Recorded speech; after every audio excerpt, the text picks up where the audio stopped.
তুমি আমার এত বড় সর্বনাশ করলে মেজো ভাই। তুই কি চাস বলতো? তুমি আমার বাবাকে ফিরিয়ে আনো, আমার স্বামীকে ফিরিয়ে আনো। আপনি কি জানেন একটি নাটক বা সিনেমা আপনার চিন্তা ভাবনা পাল্টে দিতে পারে? বিনোদন শুধু সময় কাটানোর মাধ্যম নয়, এটি আমাদের সমাজ ও আবেগের প্রতিচ্ছবি। আজকের ভিডিওতে জানবো বিনোদনের কাঠামো ও আধিপত্য। তুমি নতুন আইছো, তোমার নাম? প্রতিটি বিনোদন কন্টেন্টে থাকে একটি গল্প, যেখানে দ্বন্দ্ব ও সমাধান দর্শকের মনোযোগ ধরে রাখে। এটি শুধু আনন্দই দেয় না, জীবন সম্পর্কে শিক্ষাও দেয়। বিনোদন বাস্তবতা ও কল্পনার সংমিশ্রণ। I don't know why, but I was chosen for this.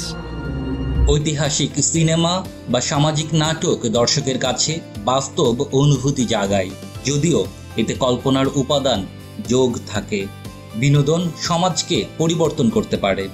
ভালো গান অনুপ্রাণিত করে, আবার সহিংস গেম বা সিনেমা আচরণে প্রভাব ফেলতে পারে।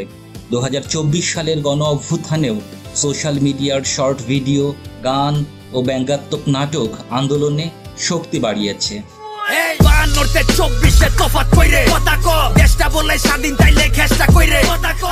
বিনোদন শুধু আনন্দ নয়, এটি সমাজ ও সংস্কৃতির প্রতিচ্ছবি।